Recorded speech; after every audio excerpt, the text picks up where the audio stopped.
الشيبة منه وما نهاه عنه فاجتنبوه أو كما قال رسول الله صلى الله عليه وسلم. ثم أما بعد. معاشر المسلمين عزيزي وعزكم الله. Alhamdulillah untuk kembali mendatangi panggilan Allah untuk sholat berjamaah, sholat maghrib, dan juga kemudian dilanjutkan untuk amalan mulia, memperdalam ilmu kita dalam agama Allah Subhanahu wa Ta'ala yang telah diestafetkan dari Rasulullah kepada para sahabat kepada para tabi'in dan seterusnya sampai zaman kita sekarang. Maka ketika sudah tidak ada orang yang mengajarkan ilmu, maka itu adalah salah satu tanda-tanda adanya hari kiamat. Karena salah satu tanda hari kiamat adalah yurfa'ul ilmi wa yadharul jahli, diangkatnya ilmu dan juga nampaknya banyaknya kejahilan. Para sahabat bertanya, bagaimana ilmu itu diangkat ya Rasulullah? Kata Rasulullah, biqabdil ulama, dengan banyaknya meninggalnya para ulama, maka ilmu itu akan hilang. Ilmu akan hilang dan yang tersisa hanya orang-orang yang tidak berilmu, yang kemudian dimintai berfatwa, kemudian memberikan fatwa tanpa dasar ilmu, sehingga sesat dan menyesatkan. Dia sesat untuk dirinya sendiri dan menyesatkan bagi orang lain. Dan itu mulai banyak terjadi pada akhir zaman seperti ini. Wallahul musta'an. Alhamdulillah, ini setengah hari hujan. Semoga hujannya adalah hujan yang penuh barokah, memberikan kebaikan dan rahmat bagi kita semua. Nah, hujan itu merupakan rahmat dari Allah Azza wa Jalla. Makanya dalam suatu hadis Rasulullah mengatakan, la tasubbuh, janganlah kalian mencela hujan ataupun mencela angin yang datang. Nah, itu adalah min jundillah, itu adalah bagian dari tentaranya Allah yang datang sebagai rahmat bagi kaum mukminin dan adab bagi orang kafirin, kata Rasulullah.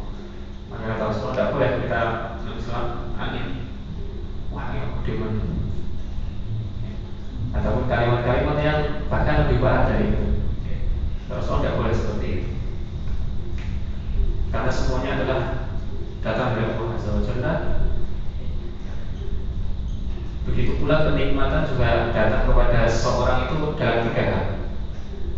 Bagi orang yang rajin ibadahnya kok masih ditimpa dengan ujian, kesusahan, kesempitan, maka itu adalah ujian keimanan, ngetes apakah orang ini betul-betul istiqomah dalam ibadahnya terus meskipun dihimpit dengan segala macam kesusahan.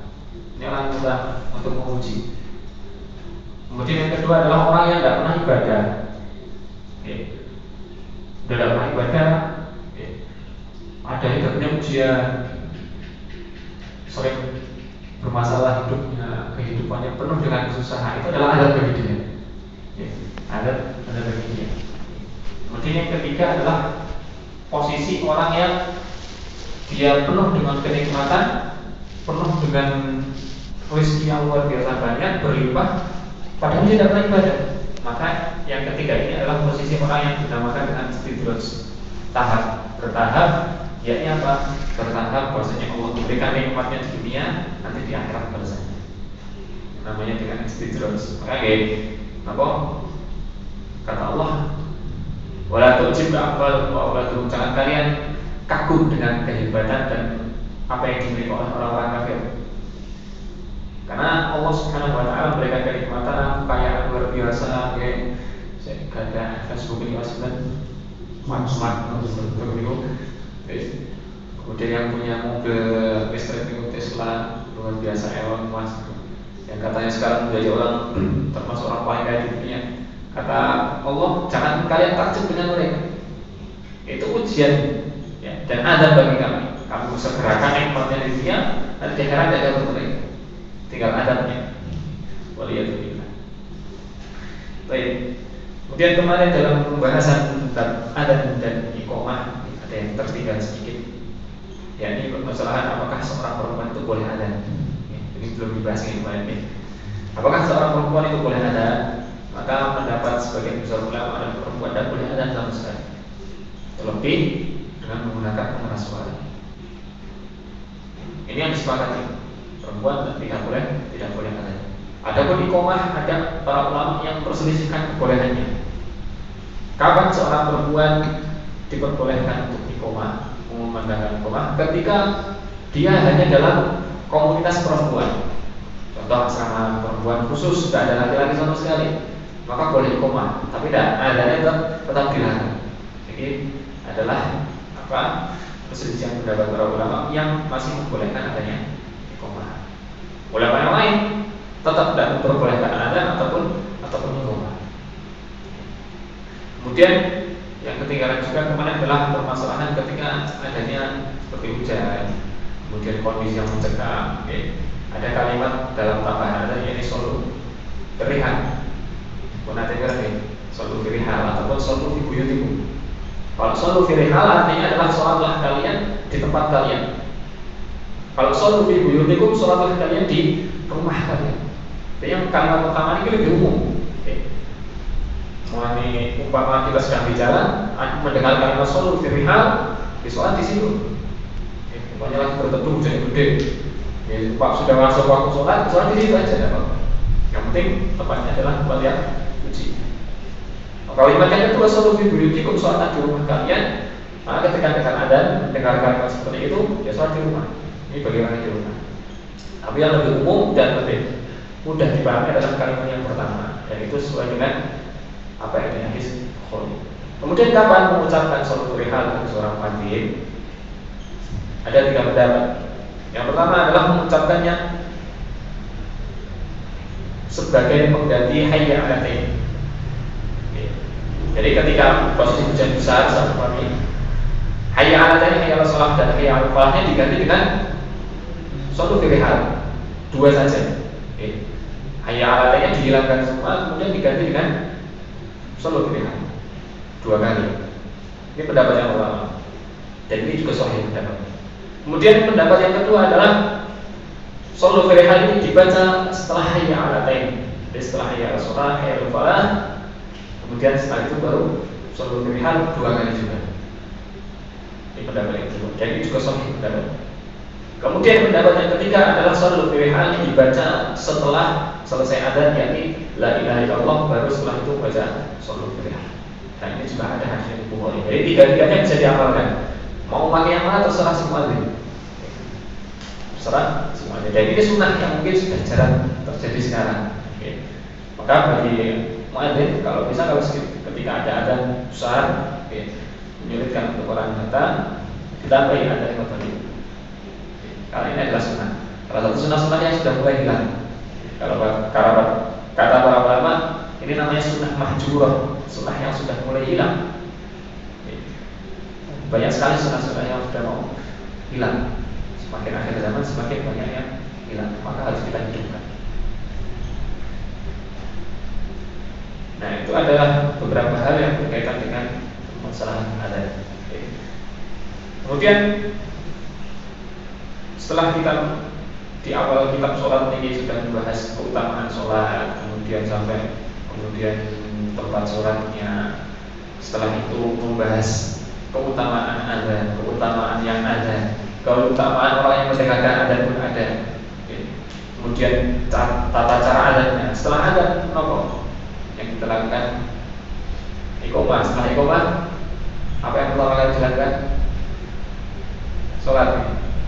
Sebelum sholat ngeten, yaitu istiqbal kiblat, menghadap kiblat terlebih dahulu. Makanya di sini urutan berikutnya setelah bab adzan kemarin, yakni bab istiqbal kiblat. Urutannya para penulis zaman dahulu itu seperti itu, rinci biasanya. Langsung tiba-tiba masuk bab sholat. Makanya ini bab sholat masih lumayan. Betul-betul menunjukkan hadis tentang sifat sholatnya Nabi masih nanti. Baik, kemudian di sini Imam Abdul Ghani bin Abdul Wahid mengatakan bab istiqbal qiblah, bab bagaimana permasalahan tentang menghadap kiblat ketika sholat. Sebagaimana yang kita ketahui, seorang itu sholat harus menghadap kiblat. Maka yang namanya menghadap kiblat itu menjadikan yang disebut dengan syurut sihah, syarat sah sholat. Yang mana ketika itu tidak ada, sholatnya tidak sah. Sholatnya tidak sah. Hampir setara dengan rukun. Kalau rukun tidak ada, ya rukun itu kan seperti sujud dan rukuk. Ketika itu tidak ada, sholatnya otomatis batal. Nah, kalau syarat sah, sholatnya diterima tapi tidak sah. Nah, itu ada hitungan lainnya. Tapi derajatnya hampir seperti rukun. Hampir seperti rukun. Maka ketika ada beberapa kondisi yang dinamakan dengan syarat-syarat sah sholat ini hilang, maka masih bisa diterima. Nah, dia akan dibahas juga di sini. Ya, itu yang membedakan antara rukun dan juga syarat sah dalam sholat. Kalau rukun otomatis tidak ada.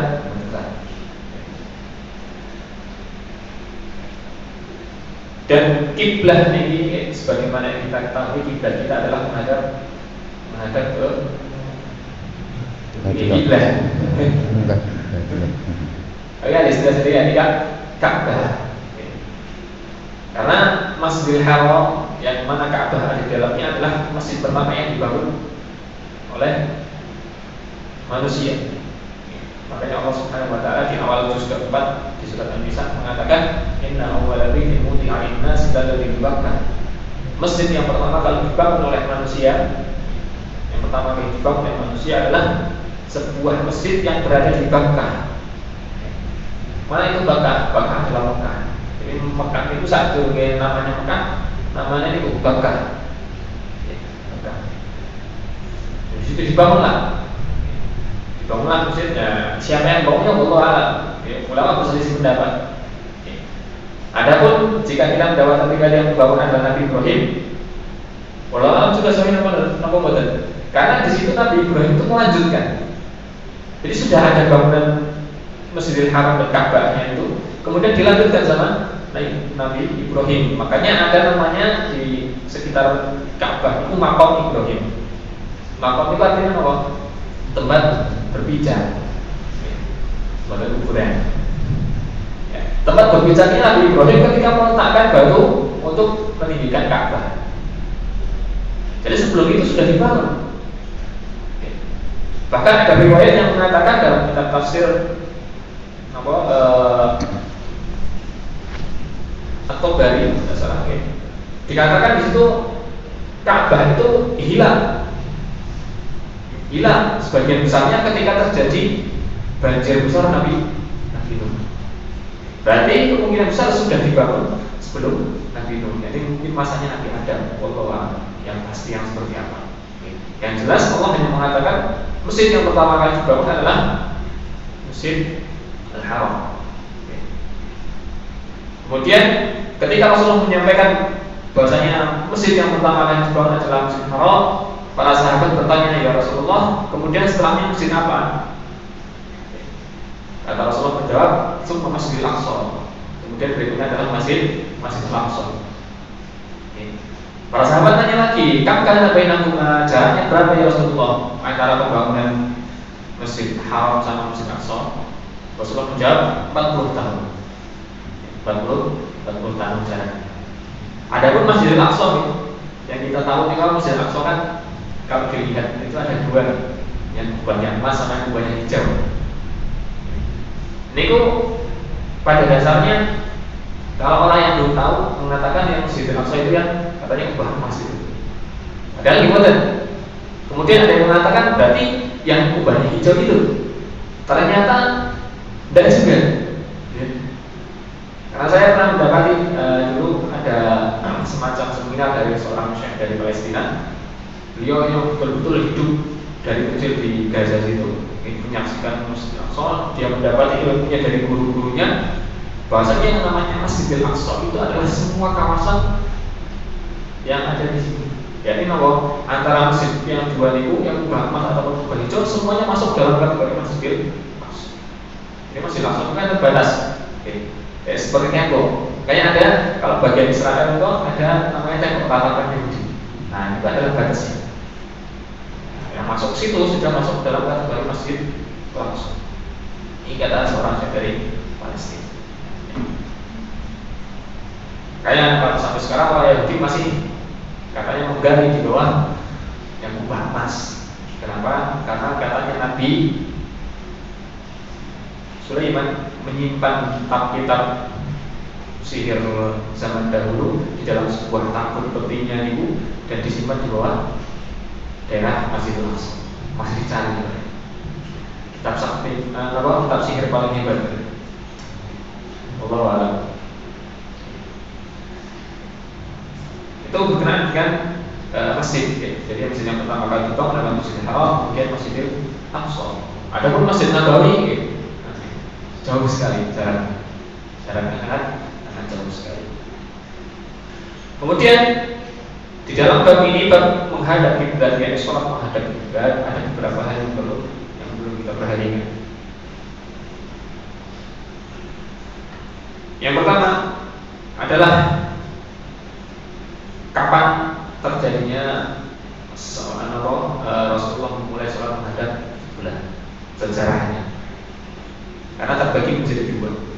Rasulullah hidup ketika zaman di Mekah, kemudian zaman di Madinah.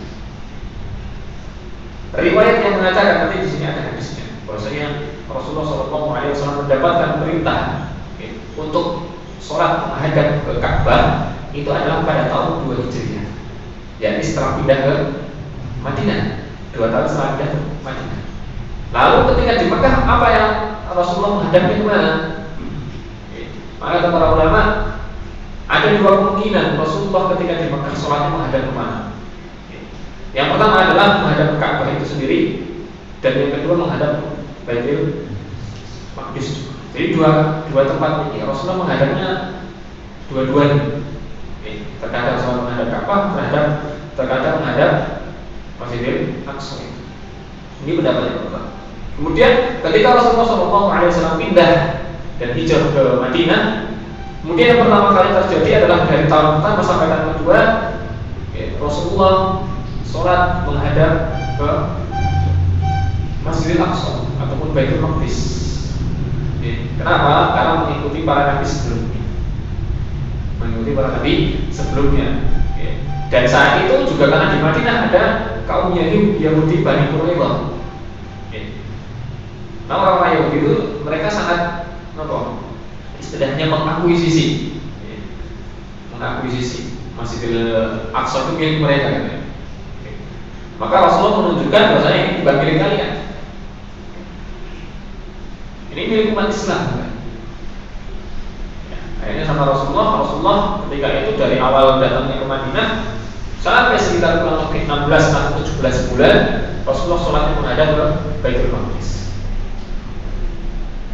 Kemudian setelah itu turunlah sebuah ayat, "Qad nara taqalluba wajhika fis sama'." Ayat di surat Al-Baqarah di halaman pertama bagian kiri juz kedua. Kami telah melihat, wahai Rasulullah, wahai Nabi Muhammad, dalam firman-Nya Allah Azza wa Jalla, kami sudah melihat kamu mulai kangen kayaknya sholat untuk menghadap ke Ka'bah. Fawalli wajhaka syatral Masjidil Haram. Maka hadapkanlah sholatmu, wajahmu kepada Masjidil Haram. Ketika turun surat tersebut, otomatis ketetapan untuk sholat menghadap Masjidil Haram sudah dimulai dari saat itu sampai nanti hari kiamat. Tidak ada perubahan. Dan itu terjadi pada sholat asar. Sholat asar, Rasulullah mendapatkan perintah tersebut langsung merubah arahnya. Dan itu terjadi pada tahun kedua Hijriah, yakni sekitar 16 atau 17 bulan Rasulullah sholat menghadap Masjidil Aqsa.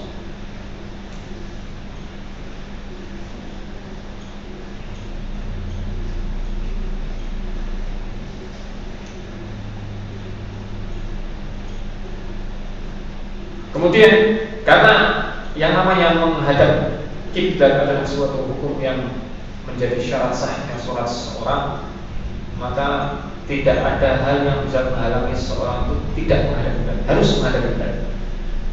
Itu adalah hukum aslinya, hukum aslinya.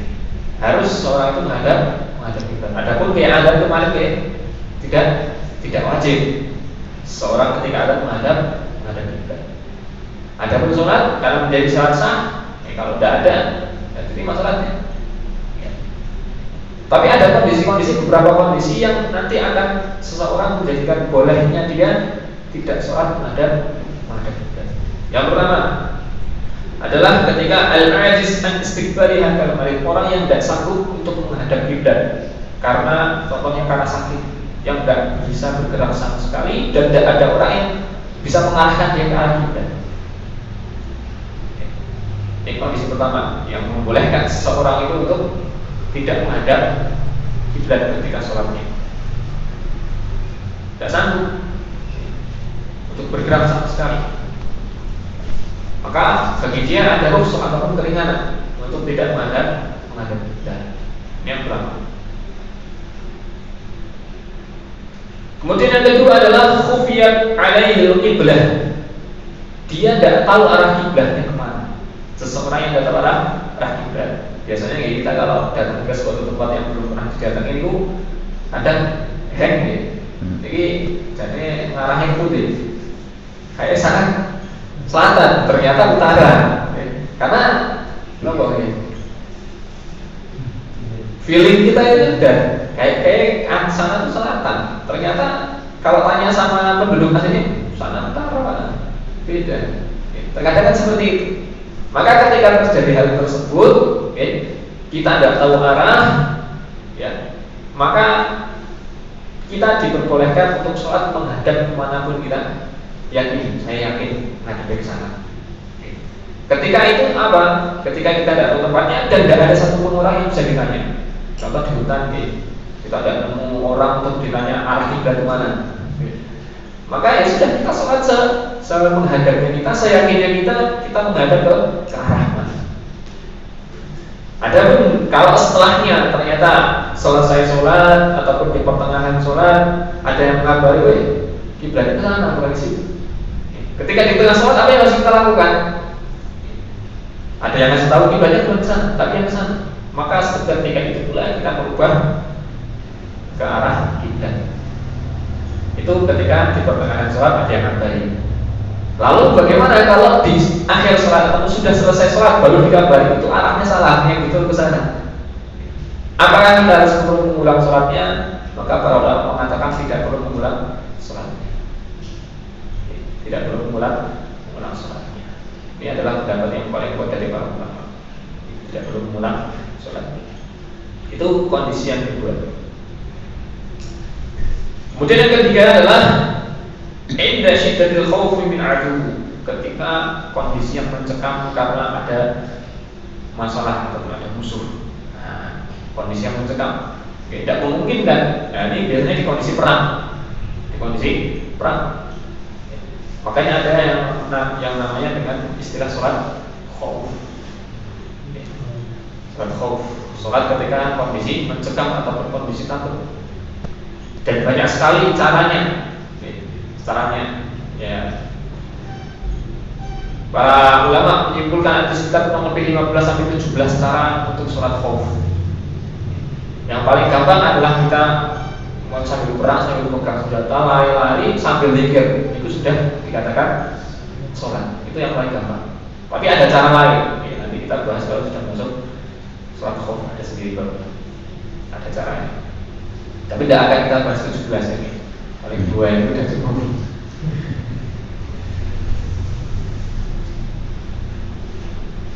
Kemudian yang keempat, seseorang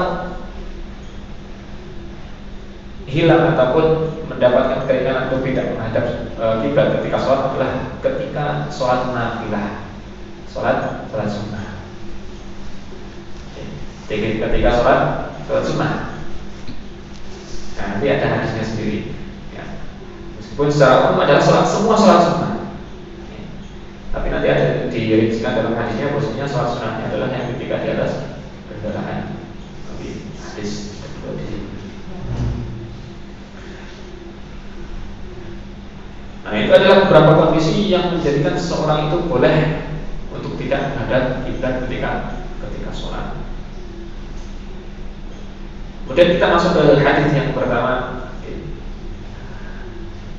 عن ابن عمر رضي الله تعالى عنهما أن رسول الله صلى الله عليه وسلم كان يسبح على ظهر راحلته حيث كان وجهه يومئ برأسه وكان ابن عمر يفعله.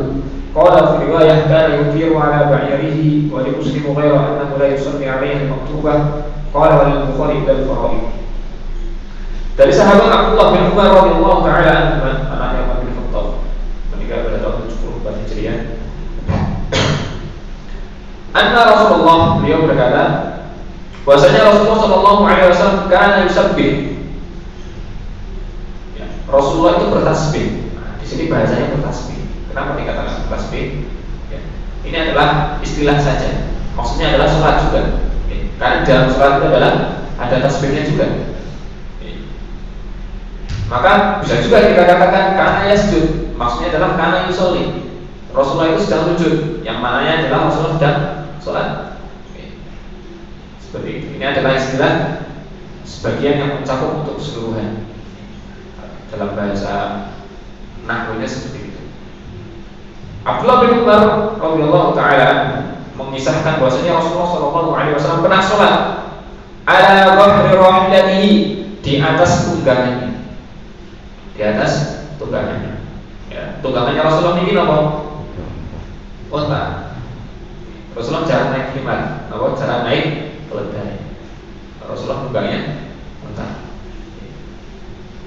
Makanya para ulama dari sini juga berbeda pendapat. Apakah boleh ya sholat di atas kendaraan, yakni himar atau keledai?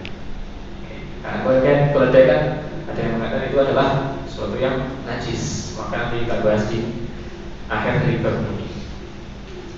Karena yusabbih ala dhahri rahilatihi, Rasulullah sholat di atas kendaraannya. Haitsu kana wajhuh, ya. Dalam kondisi si tunggangannya ini menghadap kemanapun sesuai jalannya dia. Ya. Jadi tidak selalu menghadap ke kiblat. Ya. Beda kalau di mobil kan jalannya seringnya lurus, kemudian mobil jalannya sambil guling-guling. Kalau kendaraan kayak hewan kan enggak. Hewan kadang pengen belok kanan langsung, belok kiri langsung. Makanya Rasulullah di sini Abdullah bin Umar mengabarkan ya sesuai dengan kondisi si hewannya, tunggangannya Rasulullah menghadap kemana. Bagaimana cara sholatnya Rasulullah di atas kendaraan? Yumi'u bi ra'sihi, mengisyaratkan dengan kepalanya. Jadi ini yang sebagian besar dari kita mungkin masih salah memahami.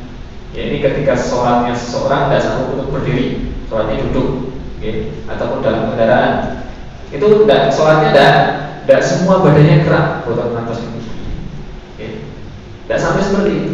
Karena di sini Rasulullah mengatakan, Abdullah bin Umar mengatakan yumi'u bi ra'sihi. Yumi itu adalah isyarat dengan kepala.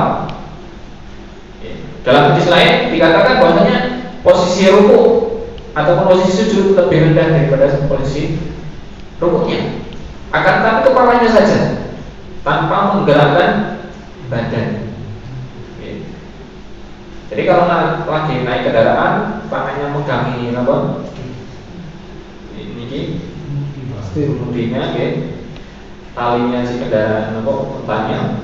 Ya sudah, sholatnya seperti ini dan dengan kondisi Allah Akbar. Waktunya rokok ini gerakan sedikit, sujud lebih rendah lagi. Itu yang dimaknai dengan yumi'u bi ra'sihi, mengisyaratkan sholatnya dengan kepalanya, tidak sampai dengan gerakan badannya. Tidak ada satupun riwayat yang mengatakan Rasulullah kalau sholat dengan isyarat itu sak badan. Tidak ada. Semuanya mengatakan berisyarat dengan kepalanya. Ya, ini apa? Ya, itu tadi kalau rukuk tidak lebih rendah daripada sujud. Jadi sholatnya itu cuma pakai kepala saja dengan isyarat kepala. Dan ini juga berlaku untuk orang-orang yang mungkin sakit dan tidak sanggup untuk sholat dalam kondisi berdiri. Cukup dengan kepalanya saja. Cukup dengan kepalanya saja. Nah, ini adalah pendapat yang paling kuat dari para ulama hadis.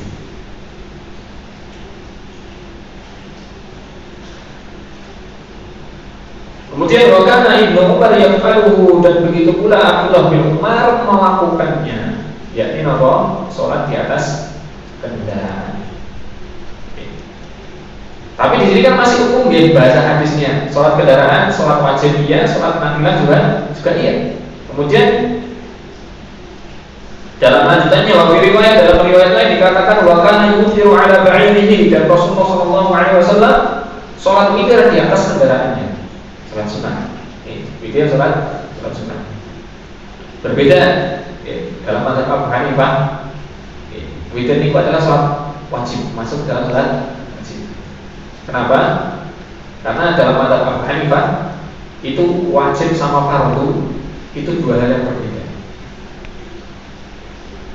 Kalau sebagian besar ulama yang namanya wajib, fardu sama wajib, kan seperti itu. Tapi kalau dalam mazhab Abu Hanifah ada wajib sama fardu itu berbeda. Wajib derajat yang lebih rendah daripada fardu. Fardu itu sholat yang 5 waktu, wajib yang lebih bawah. Tapi tidak sampai derajat kepada sunnah. Ini di mazhab Abu Hanifah. Makanya di mazhab Abu Hanifah sholat witir itu hukumnya wajib. Tapi tidak seperti wajibnya sholat 5 waktu. Nah, di sini Rasulullah SAW sholat witir di atas kendaraannya juga, menunjukkan bahwasanya Rasulullah di sini cuma sholat di atas kendaraan untuk sholat sunnah. Dan sholat witir adalah salah satu sholat yang tidak pernah ditinggalkan Rasulullah. Ya, sama seperti sholat 2 rakaat sebelum subuh. Entah itu safar, entah itu sedang dalam kondisi mungkin, tidak pernah ditinggalkan sama Rasulullah. Kemudian wali Muslim, dan dalam lafaz Muslim, ghairu annahu la yusalli 'alaiha al-maktubah, kecuali Rasulullah tidak sholat di atas kendaraan, yaitu sholat maktubah, yaitu sholat wajib. Ini dipertegas hadisnya, bahwasanya Rasulullah tidak sholat wajib di atas kendaraan. Wali Bukhari illa al-faraid, dan lafaznya Imam Bukhari kecuali sholat faraid atau fardu, sholat yang 5 waktu, Rasulullah juga tidak sholat di atas kendaraan. Lalu bagaimana hukumnya sholat wajib di atas kendaraan? Contoh seperti kita dalam pesawat, kita tidak mungkin turun, mampir ya tempat tidak ada. Seperti itu, yang perjalanannya jauh, di sini Saudi 10 jam. Lalu bagaimana? Apakah kita harus sholat wajib atau tidak ketika sudah masuk waktunya? Ada 2 pendapat para ulama. Yang pertama, pendapatnya adalah dia tetap sholat wajib. Tujuannya apa? Lihurmatil waqti, untuk menghormati masuknya waktu sholat. Karena kalau sudah masuk waktu sholat, dia harus sholat. Kan seperti itu hukum aslinya.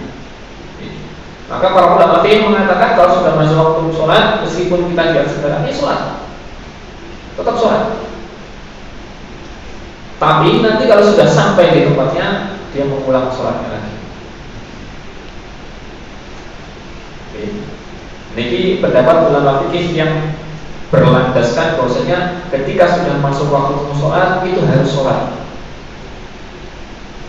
Ini pendapat yang pertama. Kemudian pendapat yang kedua adalah pendapatnya ahli hadis yang mengatakan sholat wajib di atas kendaraan itu tidak ada, meskipun sudah masuk waktunya. Berdasarkan hadis seperti ini, Rasulullah tidak pernah sholat di atas kendaraan. Ini pendapat yang kedua. Lalu bagaimana kita sholat? Ya sudah, sholatnya ketika sudah sampai. Karena orang dalam di atas kendaraan itu pasti sedang dalam safar, ada keringanan untuk mentakhir sholatnya. Nah, ini tinggal monggo mau mengambil pendapat yang mana, terserah, sama-sama kuatnya. Sama-sama kuatnya.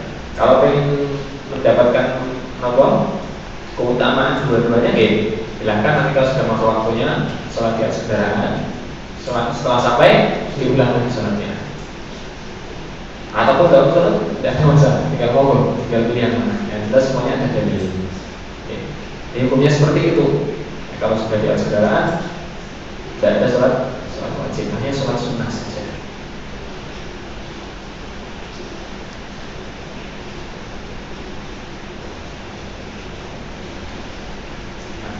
Kemudian berkenaan dengan hukum di sini, yakni bahwasanya kendaraannya Rasulullah ini ngadepnya terserah kemana pun. Lalu bagaimana dengan hukum seseorang itu sholat, apakah dia harus menghadap kiblat pas atau tidak? Maka dibagi menjadi dua. Yang pertama, ketika dia betul-betul melihat Ka'bah, maka dia harus sholat betul-betul menghadap ke Ka'bah dan itu harus di depan Ka'bah lurus. Ketika dia sholatnya betul-betul melihat Ka'bah, terutama orang yang sholat di Masjidil Haram, dia harus betul-betul langsung lurus sama Ka'bah. Tidak boleh kita kayak ngadep Ka'bahnya ke sini, tidak. Karena dia ada kemampuan untuk melihat langsung Ka'bahnya di mana. Ini adalah kondisi pertama, yakni orang yang melihat Ka'bahnya langsung, dia harus betul-betul melihat Ka'bah.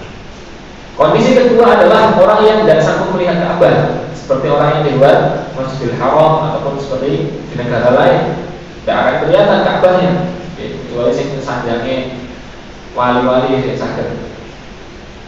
Sholat subuh ke rumah, Jumatannya kan Mekah.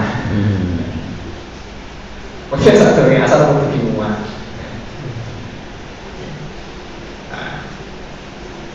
Jadi orang-orang yang tidak bisa melihat Ka'bah secara langsung, maka bagi dia adalah sholat ala ittijahil kiblah, sesuai dengan arahnya kiblat. Cukup dengan sesuai dengan arah kiblat, tidak perlu pas plek seperti ketika orang sholat di Masjidil Haram. Jadi kalau seperti sekarang kita ini, ya, kita yang penting arah kiblat kan, kalau di Indonesia ini arahnya ke barat. Ya sudah, kita arah ke barat saja. Kalau bisa lebih presisi, ya alhamdulillah. Kalau tidak bisa, ya sudah. Karena Allah mengatakan, fattaqullah mastata'tum, bertakwalah kepada Allah semampu kalian, semaksimal mungkin. Kalau ini perkiraan ini sudah menghadap ke kiblat, insyaallah. Yang penting sudah mengarah ke kiblat. Ini dua kondisi. Ketika dia melihat langsung, dia harus betul-betul pas. Tapi kalau tidak lihat langsung, yang penting mengarah ke kiblat.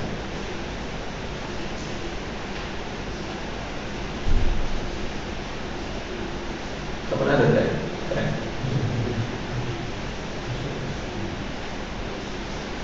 Kemudian hadis berikutnya, an Abdullah bin Umar radhiyallahu taala anhu qala bainama an-nas bi Quba'a fi salat as-subhi idh ja'ahum atin faqala inna an-nabiy sallallahu alaihi wasallam qad unzila alaihi laylatul Qur'an wa qad umira an yastaqbila al-Ka'bah fastaqbiluha wa kana wujuhu min asy-Syam fastadbaru ila al-Ka'bah. Dari sahabat Abdullah bin Umar radhiyallahu taala anhu, beliau berkata, bainama an-nasu bi Quba, ketika para orang-orang jamaah sahabat sedang sholat di Masjid Quba. Masjid Quba itu masjid di luar Madinah, perbatasan Madinah. Makanya ini adalah masjid yang pertama kali dibangun Rasulullah. Jadi ketika Rasulullah hijrah dari Makkah ke Madinah, ini pun tidak langsung masuk ke kota Madinah, berhenti dulu di perbatasan, kemudian bangun masjid Quba. Ini yang adalah masjid yang dikatakan dalam ayat wa masjidun ussisa ala taqwa, yang dibangun di atas ketakwaan. Ini adalah masjid Quba. Kata Abdullah bin Umar, ketika orang-orang sedang berada di masjid Quba fi sholat subhi, ketika menjalankan sholat subuh, irja'ahu atin, kemudian datang seseorang lewat di masjid tersebut. Ya. Katanya namanya adalah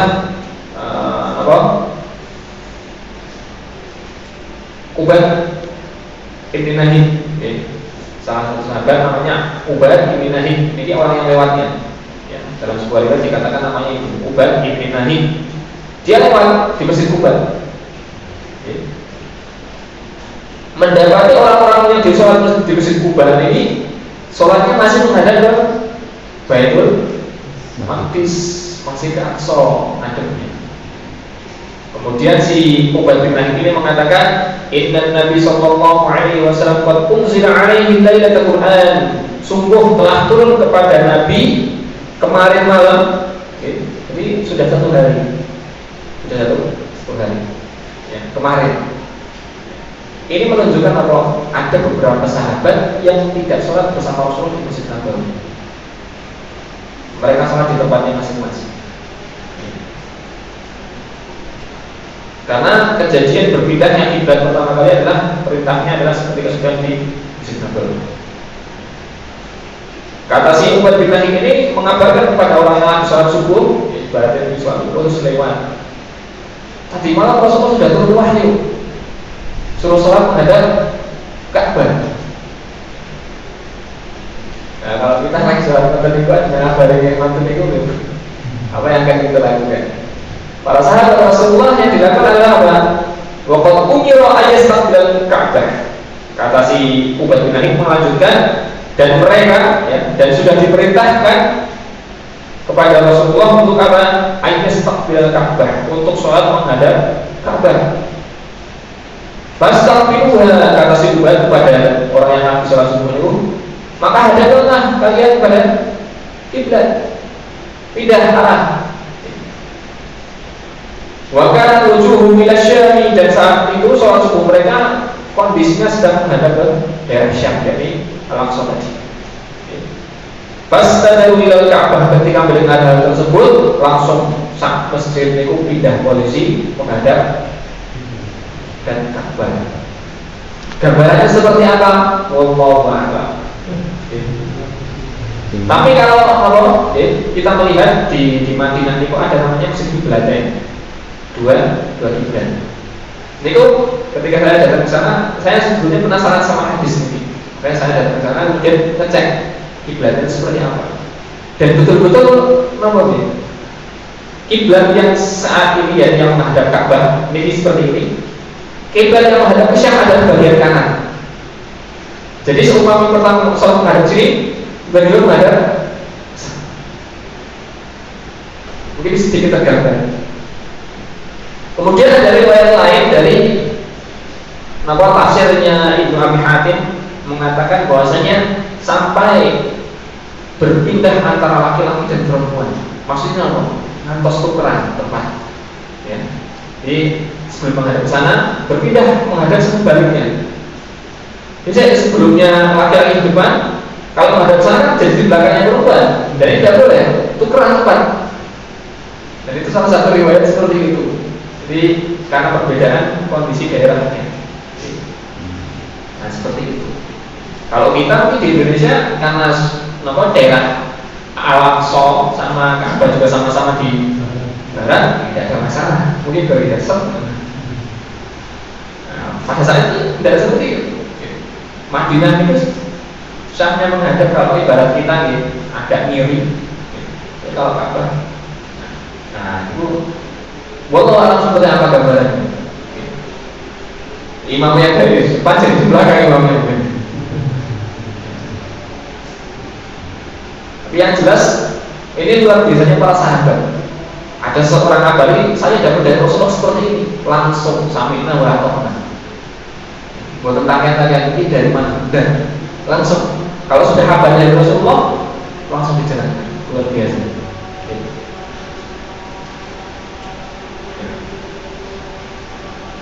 Oke, ini di sini tadi si Ubad bin Nahim mengatakan kemarin malam sudah turun ayat. Oke.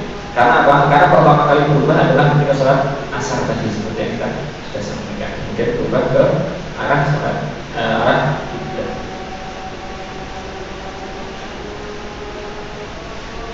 Dan apakah ketika merubah arah tersebut, seseorang yang sedang sholat kemudian ternyata salah sholatnya, ada yang kembali sholatnya yang betul ke arah sebaliknya ataupun ke arah mana, apakah ketika dia bergerak untuk merubah arahnya akan memotong sholatnya, maka yang betul pendapatnya tidak akan memotong sholatnya. Ketika ada yang kembali, sholatnya ada di sana atau di situ, maka kita berubah arah, bahkan sampai merubah badan pun, karena kemarin sudah kita bahas, tidak boleh kan yang namanya membelakangi kiblat. Maka di sini kondisi yang diperbolehkan, yakni apa? Sampai pun membelakangi kiblat tidak ada masalah, tidak akan memotong sholatnya. Kita lanjut sholatnya saja.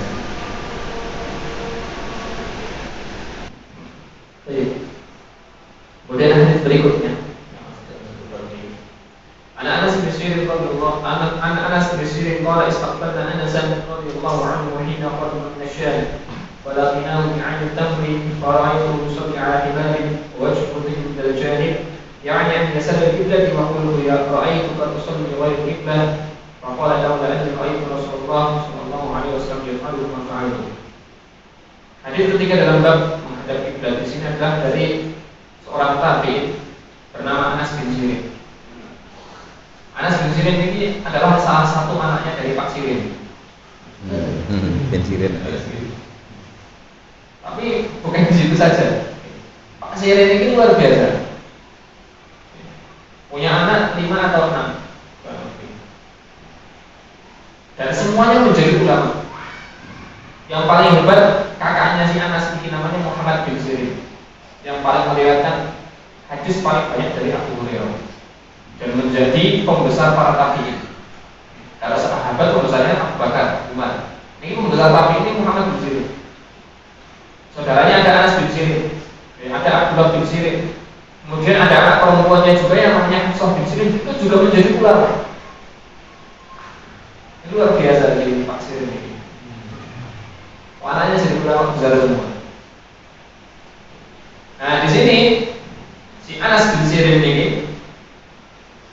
berkata, "Istaqbalna Anasan, kami menjemput ataupun nih. Ketika ada orang datang kemudian kita menyambut. Kami menyambut Anas bin Malik, sahabat Rasulullah. Hina qadima min Syam, ketika si Anas bin Malik ini datang dari Syam. Lagi perjalanan menuju Irak. Nah ini adalah salah satu sunnah yakni menyambut kedatangan orang besar, ulama, bukan sekedar orang besar. Orang besar itu biasanya ulama yang disambut. Hina qadima min Syam, ketika beliau Anas bin Malik datang dari Syam. Falaqinahu fi 'aini tamri, kami menemuinya di daerah Ain Tamri. Ain Tamri itu adalah sebuah daerah yang banyak kebun kurmanya. Ini antara daerah Syam sama daerah Irak, pertengahan situ. Namanya Ain Tamri. Betul-betul sekarang masih ada apa enggak? Kita nemui ataupun menyambut Anas bin Malik di situ. Fara'aitu yusolli ala himarin, kata Anas bin Sirin, saya melihat Anas bin Malik itu sholat di atas himar, di atas keluarganya. Di atas wa wajhuhu min darajati ya'ni an yasar kiblah, dan saya melihat arahnya dia itu ke kirinya kiblat. Jadi ke arah kiblat. Anas bin Sirin penasaran jadinya, loh kok sholatnya ke arah kiblat? Lah kalau pakai himar. Maka ketika sudah ketemu, Fakultu, kata Anas bin Sirin, saya bertanya kepada Anas bin Malik, "Ra'aituka tusalli li ghairi qiblah." Saya melihatmu wahai sahabat Anas, engkau sholat itu tidak ada kiblat. Apa boleh? Mau nanya, emang boleh nggak sholat tidak mengarah pada kiblat? Jawabannya Anas bin Malik apa? Qala laula anni ra'aitu Rasulullah sallallahu alaihi wasallam yaf'alu ma fa'altu. Kalau saya tidak melihat Rasulullah seperti ini, yakni apa? Sholat tidak menghadap kiblat ketika dalam perjalanan, saya juga tidak akan sholat. Langsung contohnya Rasulullah. Kalau saya tidak lihat Rasulullah pernah melakukan ini, saya juga tidak akan melakukan hal tersebut. Yakni sholat menghadap kiblat, bukan sholat di atas mimbarnya. Meskipun sama-sama kendaraan, tapi beda. Saya sudah sampaikan tadi, Rasulullah tidak pernah sholat di atas mimbar. Berbeda. Tapi di sini Anas bin Malik sholat di atas keledai. Maka dari situ pula diambil kesimpulan, maksudnya Ibnu Taimiyah mengatakan sya'rul qalbi qahir, fal himaru aula. Ini menunjukkan kebolehannya sholat di atas keledai, yang membatalkan pendapat bahwasanya ada yang mengatakan bulunya si keledai itu juga najis, sebagaimana kotorannya. Ini dibatalkan sama Ibnu Taimiyah pendapatnya, orang yang mengatakan himar itu najis. Kalau najis, apakah boleh sholat di atasnya karena ini nempel? Tidak boleh. Maka kata Ibnu Taimiyah, fasya'ul qalbi qahir, bulunya anjing itu menurut Ibnu Taimiyah itu tidak najis. Ini sudah kita bahas juga. Maka udaranya itu lebih panas udara kata ini.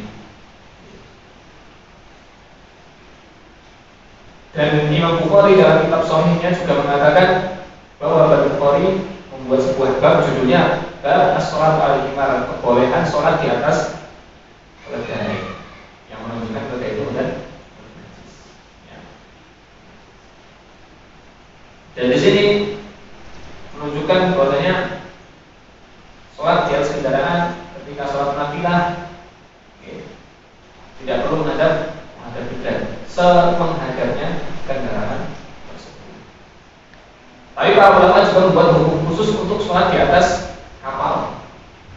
Ini Imam Malik bin Anas mengatakan kalau untuk orang yang sholat wajib di atas kapal, kalau tadi seperti di atas kendaraan mobil kan sudah berhenti sebentar.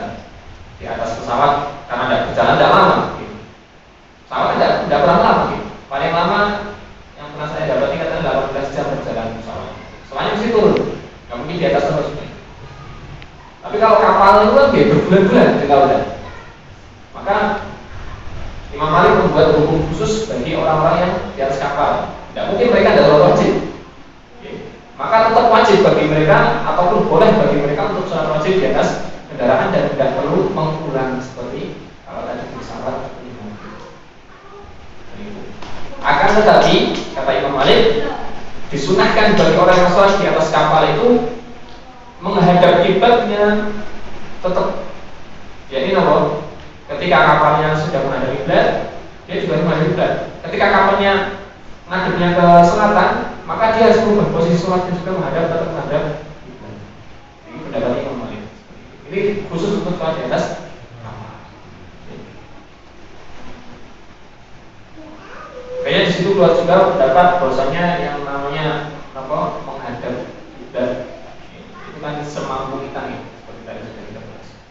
Ya, sampai Ibnu Taimiyah mengatakan man tasyaddada fi tawjihil qiblah wa hadha fi din rawatib.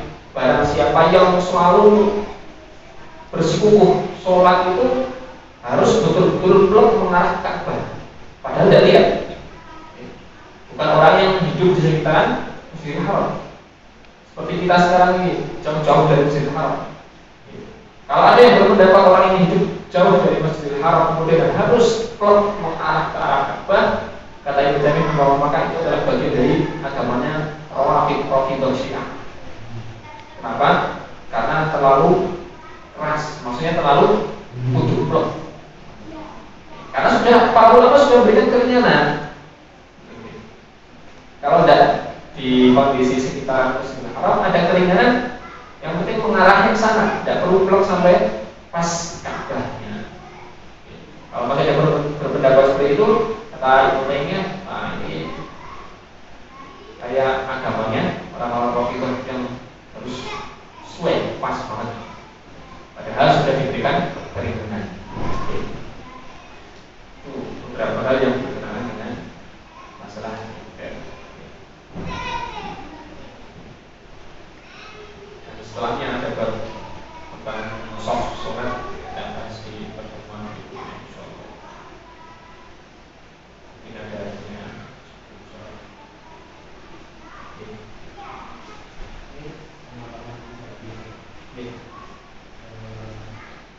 Beberapa waktu lalu saya berada di Sulawesi tempat itu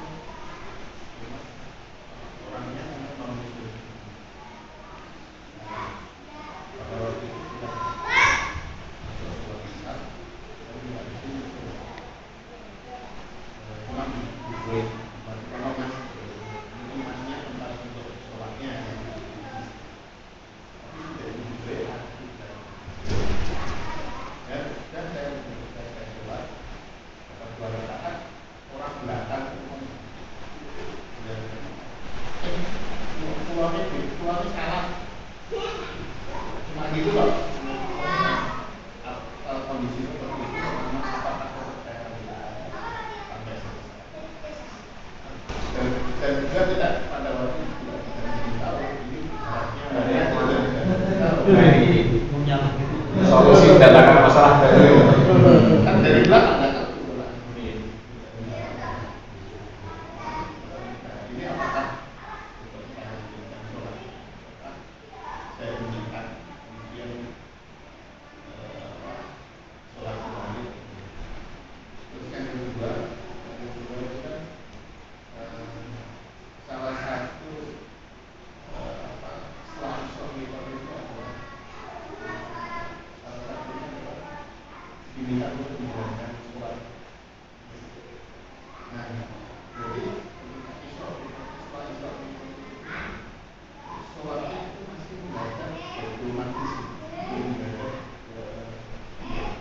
belum Mekah, kemudian mendadak atau mendadak apa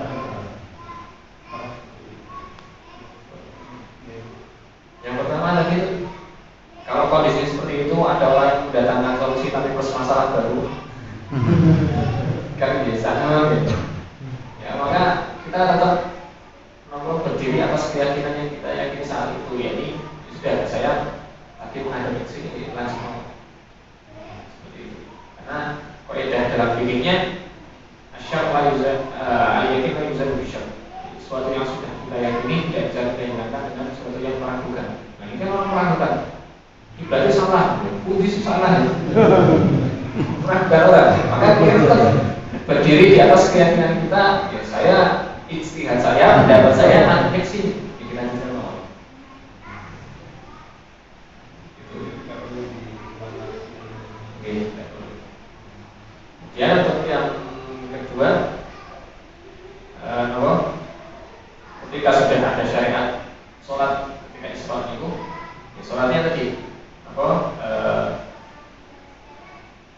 dua terkadang Rasulullah menghadap ke Masjidil Aqsa, juga menghadap Ka'bah.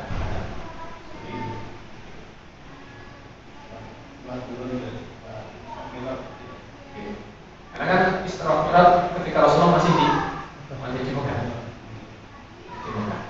Rasulullah masih menggunakan dua kiblat tersebut. Assalamualaikum Ustaz. Banyak ya Ustaz dulu ya. Itu jadi seperti Pak Didi tadi. Tapi itu di rumah non muslim. Apakah boleh sholat di rumah non muslim? Yang kedua, apakah ada bacaan khusus setelah kita iqamat?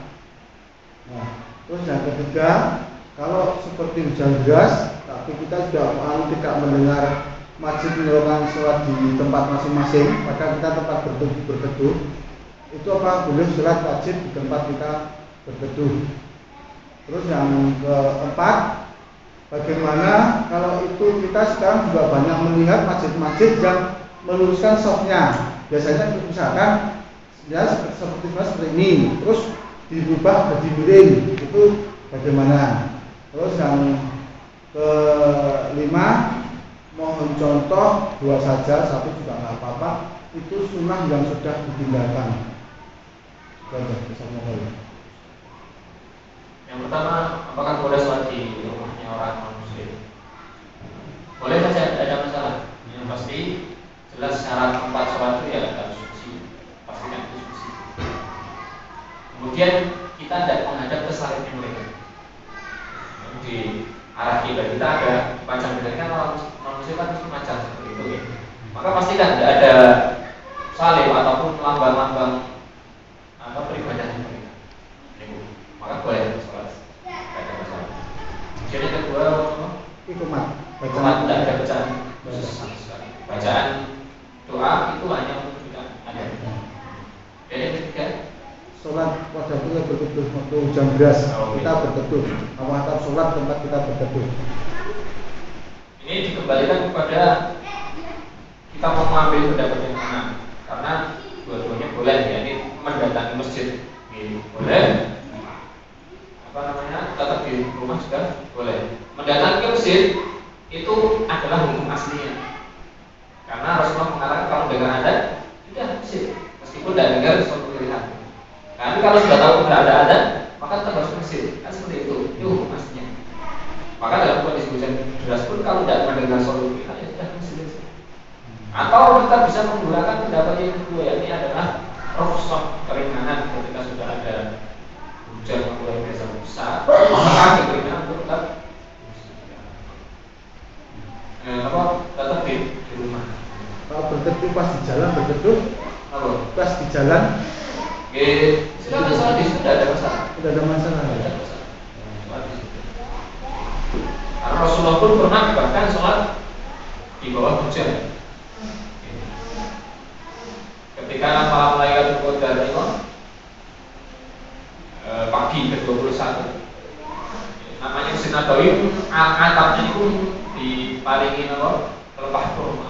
Ini hujan mesti merembes. Kata Abu Sa'id Al-Khudri yang melihat di sini, saya melihat Rasulullah SAW sholat dan di keningnya itu bekas pasir yang nempel dan juga air. Ini sholat hujan-hujan pun tidak ada masalah. Untuk yang keempat, salah satu contoh sunnah yang sudah mulai hilang adalah sunnah sholat ketika menggunakan sendal ataupun sepatu di tempat yang ada seperti ini ya. Contoh di lapangan, kadang kita masih melihat atau seorang orang yang sedang ada acara di luar, ketika sholat kita melepas sendal atau sepatunya. Nah, ini salah satu sunnah yang mulai hilang itu ya. Padahal Rasulullah kalau sedang dalam safar itu kalau sholat tetap dipakai. Itu masjid yang menggunakan ini Membetulkan. Tidak ada masalah. Karena itu yang penting masih menghadap ke arah di arah robannya kalau belakang. satu lagi tadi yang kalau kita sering melihat sholat tapi di kursi di masjid itu loh. Apa itu gerakannya? Gerakan untuk gerakan sholat tangannya pada cukup kepala saja. Kepalanya saja. Tidak perlu tutup. Tidak perlu. Gitu. Kan sering kita lihat duduk di kursi. Cukup kepalanya saja. Tidak perlu sama badannya. Soalnya memang dia masih sanggup untuk namanya setengahnya berdiri, setengahnya duduk. Tidak ada masalah ketika berdiri. Menggerakkan tangannya. Kalau sudah tidak bisa, kan motor biasa tidak bisa rukuk. Nah, itu kan dia duduk. Sudah isyarat dengan kepala. Karena Rasulullah waktu itu sholatnya, ketika sudah mulai sepuh, ya dalam hadisnya, Rasulullah itu kalau sudah tidak sanggup untuk berdiri sholat malam lama, Rasulullah duduk. Kemudian menggunakan isyarat. Kalau melihat perasaan ringan, yang agak enteng badannya, Rasulullah berdiri lagi untuk dia melakukan sholat seperti biasa. Terima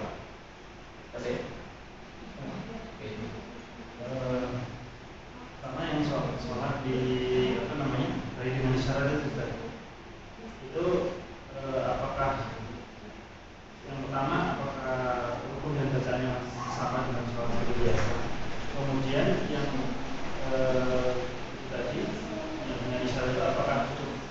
Jadi kan sholat ketika dalam kendaraan kemudian misalnya apakah kemudian ketika rukun dan mundur terus gitu, apa cukup dengan adukan semacam itu atau karena kalau mundur terus kan nyetir ini nggak bisa.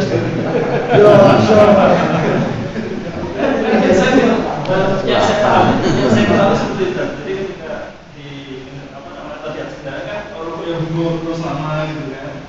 Nah, terus itu kemudian sholat di atas kendaraan itu yang sholat wajib. Jadi misalkan contohkan ketika sholat paling lama 18 jam gitu kan. Artinya itu kan melewati beberapa waktu sholat gitu kan. Nah, kemudian ketika sudah landing berarti harus merapel semuanya itu di waktu yang sama bersamaan begitu. Harus dirapel dalam waktu satu minggu. Kodok, bukan rapel. Saya soalnya pernah juga pas perjalanan dari mau ke Indonesia itu kan tapi 12 jam. Itu melewati zuhur sampai isya. Hilang semua itu. Dan saya tidak salah di atas pesawat. Saya mengambil pendapat yang tidak salah di atas kendaraan. Ketika sampai di Jakarta itu sudah saya jawab semua itu. Itu menurut sekalian yang ada yang saya tahu gitu kan kalau menggabungkan itu kan dulu dengan asar dan maghrib dan isya. Nah itu berarti hukumnya itu terlewati ibaratnya begitu. Ya tetap nanti apa dengan niat kita seperti seorang yang sedang safar tinggal dulu di sana. Jadi apa berhenti sebentar, lalu ikoman itu maghrib dan ikoman itu isi. Yang perhatikan itu. Yang pertama tadi apakah rukun dan bacanya sama? Tetap sama. Jadi pas rukun agak menurut sedikit, bacanya lagi. Sujud. Adapun waktunya seperti apa lamanya, mau pas kita harus agak lama seperti ini. Pertama kita saya perlu beli mobil yang autopilot. Robot. Tesla. Tapi sholat itu Allah kan memberikan kita seumpama ketika rukuk cukup dengan subhanallah itu sudah satu bacaan sudah cukup, sudah tidak ada masalah. Maksudnya tidak harus selalu bacaan subhanallah 3 kali baru begini. Jadi maka Allah memberikan kita bisa mudah kita. Yang penting masih dengan ketentuan syariat, tidak ada masalah. Iya. Tadi melanjutkan ini kalau ada yang sholat kemudian belum tahu kiblatnya ya, sudah sholat. Nah, sikap kita yang mengetahui, loh, sholatnya kok ademnya ke timur misalnya, kita lihat ya, apa yang kita lakukan. Gitu. Ya kita ingatkan. Dia kita tahu dia sholatnya salah gitu. Mas salah madem mriko ngoten. Isyarat apa dipakai? Pripun ya caranya gimana? Dibilang tidak ada masalah seperti tadi kan. Ya saya itu dibilangi. Habis turun tadi malam ayat. Adabnya ke Ka'bah. Ini kan dibilangi. Boten.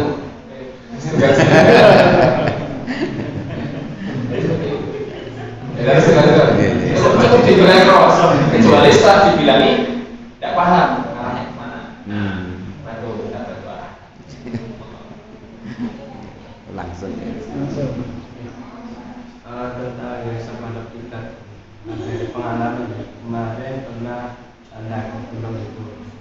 Rombongan kita belum malam kan, dan juga nggak bawa kompas. Nah, kita nggak tahu arah ibadah mana. Misal kita misalkan udah kesana, udah sholat, terus ada rombongan lain yang datang juga. Nah, dia sholat kan, adanya kesana. Nah, kita kan yang kita merasa nggak tahu kompas, kita ada yang rombongan sebelah. Itu mas, tadi sholatnya dari sana, ya bener ibadah sana. Nggak tahu mas kan juga feeling ya gitu. Sih kita gimana? Sampai dari sana, kita gimana? Kami dede Itu kan pas Isya. Nah, kita menyikapi nanti pas sholat subuh kan, ya kita di sana. Kita mau di sana atau sana lagi kan? Bingsu.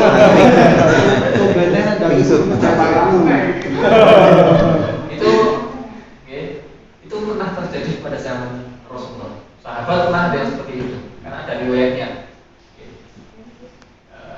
Jabir bin Abdullah pada saat mengingatkan, kita pernah dalam suatu safar sudah malam sekali, tidak kelihatan apa-apa, karena belum kamu tidak kelihatan apa-apa, kita sholat. Kata Jabir bin Abdullah, "Faquluna yusolli ala hayatihi." Setiap dari kami itu sholat sesuai dengan keyakinannya pada kemana. Nah, itu betul-betul berbeda. Dan itu ketika itu kan namanya ngeblank, ya, ngeblank arah itu sudah. Sholatlah sesuai dengan kita yakinnya kemana, tidak ada masalah. Adapun kalau kondisi seperti itu harusnya subuh itu sudah kelihatan. Jadi itu adalah pas menuju kan. Ya ini tadi kembali kepada istihad, berpendapat. Itu lagi tentang yang sholat yang di sana tadi. Kan untuk sholat mungkin kalau pas di gunung hujan itu ya, kita kalau sudah di tenda itu kan kemungkinan berdiri kan nggak bisa. Nah kita kalau sudah di tenda tadi saatnya kita cukup dengan kepala tadi saja, apakah kita juga mampu untuk menggerakkan sampai sujud kayak gitu. Nah itu lebih utama yang kalau kita melihat kepada hadis yang tadi lewat nih, maka tetap kita kembalikan sholatnya tidak bisa berdiri dalam kondisi dengan isyarat kepala saja. Karena tadi kepala ini berlaku untuk orang yang sholatnya khusyuk. Ini tidak cuma di atas kendaraan, tapi untuk yang sholatnya di daerah kendala seperti itu. Jadi kalau misalnya sudah biasanya itu nggak perlu. Tapi kalau mau ada kebolehannya, karena ada contohnya juga di Rasulullah. Tapi memang pendapat yang paling kuat adalah cukup dengan kepala.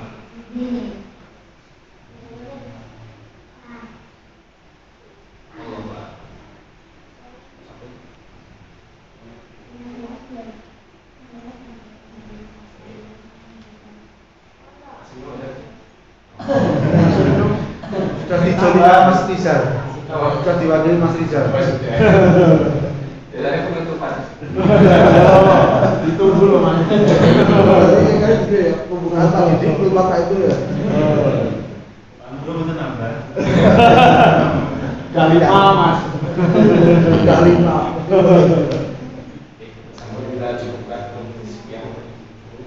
Semoga bermanfaat dan apabila ada benaran dari Tuhan Azza wa Jalla dan bila ada kesalahan datangnya dari ilmu saya sendiri yang tidak sempurna dalam hidup syaitan.